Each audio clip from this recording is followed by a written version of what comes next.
Hello दोस्तों, Ashok IAS में आपका स्वागत है।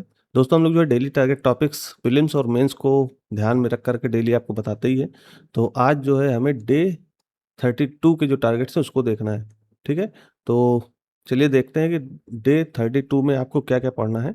और आज ये जो है मतलब आज की जो ये क्लास है थोड़ी लेट आई है, तो इसको थोड़ा मैनेज कीजिएगा।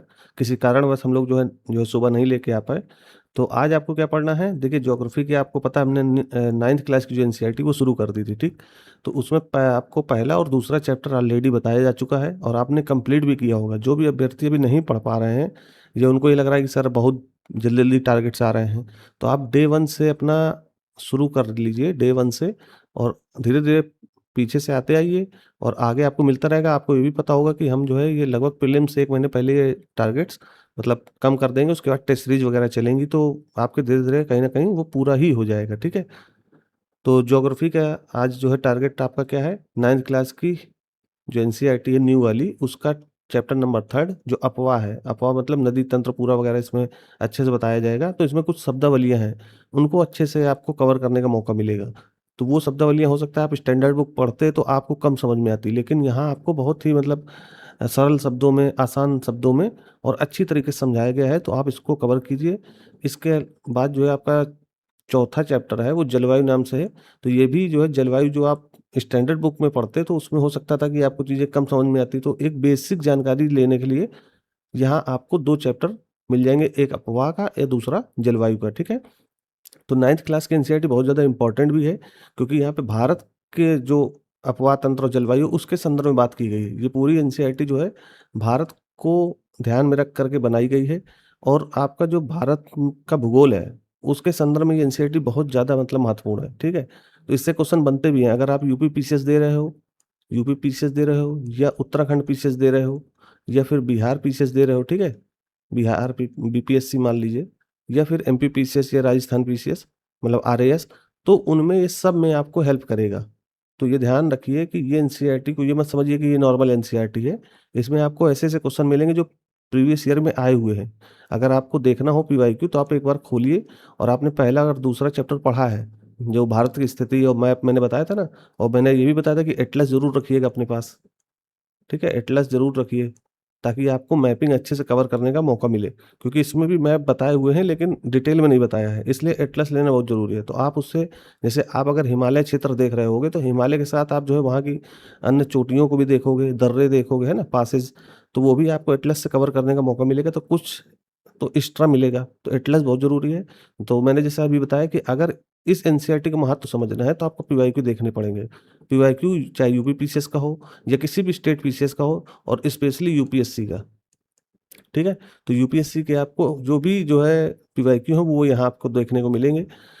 और ये चैप्टर बहुत ही ज़्यादा मतलब ये बुक ही पूरी इम्पोर्टेंट है, क्योंकि मैं खुद अपने समय में पढ़ता था, तो इससे बहुत ज़्यादा क्वेश्चंस मतलब जो है ज्योग्राफी अगर भारत के भूगोल से क्वेश्चन आ रहा है और नदी अपवाह तंत्र से या जलवायु, भारतीय जलवायु से संबंधित प्रश्न है, तो वो कहीं न कहीं इससे रिलेट हो जाता था। कहीं न कहीं एक कथन काटने का मुझे हेल्प कर देता था। तो इस तरह से ये इम्पोर्टेंट है एनसीईआरटी, इसलिए मैं बार-बार बोल रहा हूँ इसको ज़रूर पढ़िए। और अगला जो है आपका भूगोल के अलावा हमारी जो हिस्ट्री चल रही थी, आपको हमने बताया भी था कि हिस्ट्री की जो है क्लास 8th की जो न्यू एनसीईआरटी है, वो पहले 2 भागों में आती थी। भाग 1, ठीक है? या मैंने जो मतलब पहले का मतलब अभी 2025 और 26 में जो हिस्ट्री की एनसीईआरटी क्लास 8th की उसको क्या किया है, भाग 1 को भाग 2 के साथ मिला दिया, ठीक है? मैं यहाँ लिख दे रहा हूँ। मैंने आपको बताया भी था साथ पहले, तो भाग 1 और भाग 2, ये 2 पुस्तकें आती थी क्लास 8th की, जिसमें भाग 2 है ये, ठीक? लेकिन अभी क्या किया है कि 2025 से एनसीईआरटी ने क्लास 8th की जो हिस्ट्री की बुक है, उसमें भाग 1 और 2 को मर्ज कर दिया है और एक पुस्तक बना दी है, जैसा कि यहाँ कवर पेज में आपने देखा होगा ये वाली, ठीक है? हमारे अतीत 3rd, ठीक? तो ये पुस्तक जो है मैंने पुरानी लगाई हुई है, तो जिनके पास अभी 2025 से पहले की पुस्तक होगी, तो उनके पास भाग 1, भाग 2 ज़रूर होगी। और जो अभी खरीद रहे हैं, तो वो ये चिंता ना करें कि सर ये बुक कहाँ से आ गई, ठीक है? उनके में क्या होगा, सीधा ये वाली बुक दिखेगी, ये वाली, ठीक है? तो ऐसा नहीं है कि जो है कोई भी चैप्टर बदल गया है, केवल मर्ज की गई है। तो यहाँ पे आपको क्या है, भाग 2 में 7वाँ नंबर चैप्टर ही दिया है। ऐसा नहीं कि भाग 2 में चैप्टर नंबर 1 से शुरू किया है, ठीक? तो भाग 2 में आपको चैप्टर नंबर 7 है जिसमें बुनकर, लोहा बनाने वाले और फैक्ट्री मालिक नाम से एक चैप्टर मिलेगा, 7वां चैप्टर उसको पढ़ना है। ये आधुनिक जो है भारत की जो आधुनिक इतिहास की पुस्तकें हैं उसमें ये महत्वपूर्ण पुस्तक है। ये आपका बेस तैयार करेगा। हो सकता है बहुत सारी ऐसी कहानियाँ हो जो रेलेवेंस ना हो या उनको केवल मतलब एक तरीके से बच्चों को समझाने के लिए जोड़ी गई हैं, लेकिन उसमें से आप अपने मतलब की चीज़ निकालिए कि यूपीएससी में या फिर स्टेट पीसीएस में, ठीक है? स्टेट पीसीएस में कैसे क्वेश्चन पूछे जा सकते हैं, वो आपको यहाँ से देखने को मिलेंगे। इसी तरह अगला चैप्टर है मतलब 8वां, देशी जनता को सभ्य बनाना और राष्ट्र को शिक्षित करना। इस नाम से पुस्तक है, मतलब इस नाम से चैप्टर है, पुस्तक तो है ही ये हमारे अतीत थर्ड। तो ये दोनों चैप्टर आपको हिस्ट्री में पढ़ने हैं, ठीक है? तो ये 2 चैप्टर एनसीईआरटी के हिस्ट्री के और 2 चैप्टर आपको ज्योग्राफी के। ये दोनों आप कवर कीजिए और धीरे-धीरे हम लोग जो है आगे बढ़ेंगे। और हम लोग क्या-क्या खत्म कर चुके हैं ये तो आपको पता होगा। भूगोल की हम 3 बुक्स खत्म कर चुके हैं, 6 की, 7th की और 8th की, ठीक है? हिस्ट्री की हम लोग जो है 2 पुस्तक खत्म कर चुके हैं, 6 की, 7th की और साथ में 8th का पहला भाग भी खत्म कर चुके हैं, ठीक है? भाग 1। ठीक? तो जब हम दोनों खत्म कर लेंगे तब हम यहाँ अर्थ लिख देंगे। फिर इसी तरह हमने पॉलिटी में 2 पुस्तक खत्म की, एक क्लास 11th की, एक राजनीतिक सिद्धांत और दूसरी भारत का संविधान, सिद्धांत और व्यवहार। और ये आपको पता होगा हमने 2 बार समाप्त करने के लिए आपके टारगेट्स दिए थे। तो मतलब 31 दिनों में आपने बहुत सारी चीज़ें खत्म कर ली हैं और आज 32वां दिन है, तो आप इसको अच्छे से कवर कीजिए। धीरे-धीरे हम लोग चलेंगे, ये सीरीज़ बंद नहीं होने वाली है।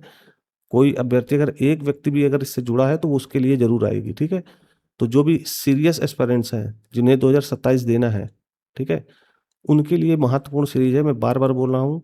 और जो बोला जाता है, जैसे कहा जाता है कि पीवाईक्यू देखिए, तो आप कुछ नहीं तो 10 पीवाईक्यू तो देखिए, कम से कम 10 क्वेश्चन्स तो देखिए। उसके लिए क्या करना है, हमारा इसी यूट्यूब चैनल में सीरीज़ पड़ी हुई है, प्रीलिम्स पीवाईक्यू एक नज़र सीरीज़, ठीक है? तो उसको देखना शुरू कीजिए। इसी तरह मेंस की एक नज़र सीरीज़ चल रही है इस समय, तो उसको भी देखना देखना चाहते हो तो देखिए, क्योंकि उससे क्या होगा, आपका बेस मतलब मजबूत होगा। आप क्वेश्चन की प्रकृति समझ पाओगे, उनका फॉर्मेट समझ पाओगे, किस तरह से क्वेश्चन आ रहे हैं उसको समझ पाओगे, तभी तो आपकी यूपीएससी जर्नी आसान हो पाएगी। इसलिए मैं बार-बार बोल रहा हूँ कि जो चीज़ बताई जाए उसको मतलब बिना किसी आलस के, बिना किसी लापरवाह के सारी चीज़ें करनी है तो करनी है। अगर 2027 के लिए सीरियस हो तो, ठीक है? अगर नहीं सीरियस हो, 2028 में देना है, तो आप एक बार जो है स्किप कर सकते हो। अगर 2027 देना है प्रॉपर, तो आप ये सीरीज़ ज़रूर फ़ॉलो कीजिए। हो सकता है आपको लगे कि सर केवल आप बता दे रहे हो, पढ़ाते तो हो नहीं। भाई, मैं गाइड कर रहा हूँ कि आपको पढ़ना क्या है, क्योंकि आप जो है यूपीएससी एग्ज़ाम हॉल में खुद एग्ज़ाम दोगे। मैं वहाँ आपको जो है बैठाल के बताने नहीं जाने वाला, ठीक? तो आप अपने मन से जब तक एनालिसिस नहीं करोगे, क्योंकि हिंदी माध्यम में सबसे बड़ी गलती यही कर रहे हैं और ज़्यादातर कोचिंग सेंटर यही कर रहे हैं कि जो एस्पिरेंट्स हैं उसको वो डिपेंड कर दे रहे हैं अपने ऊपर, कि आप मेरे बिना जो है कुछ कर नहीं सकते। और ये समझना पड़ेगा हिंदी माध्यम वाले अभ्यर्थियों को कि आपको खुद से पढ़ना पड़ेगा, ठीक है? खुद से करना पड़ेगा। मैं यहाँ आपको एज़ अ मेंटर के रूप में, एज़ अ गाइडर के रूप में आपको जो-जो चीज़ बता रहा हूँ उसको ज़रूर फ़ॉलो कीजिए, ठीक है? तो दोस्तों फिर आज इतना ही रखते हैं। आज आपको डे 32 के टारगेट्स देखने हैं, तो अच्छे से कवर कीजिए। और जो-जो समाप्त कर रहे हो आप, जैसे मान लो कोई अभ्यर्थी एनसीईआरटी की कोई पुस्तक समाप्त करता है, तो वो हमें कमेंट करके ज़रूर बताया करें कि सर आज हमने एनसीईआरटी की इस क्लास की पुस्तक पूरी तरह समाप्त कर ली है। तो एक हमें मोटिवेशन मिलेगा कि हाँ, मेरे बताए हुए रास्ते पे जो है नए अभ्यर्थी हों या ग्रामीण क्षेत्र के अभ्यर्थी हों, वो चल रहे हैं। ठीक है? तो आज इतना ही रखते हैं दोस्तों। धन्यवाद।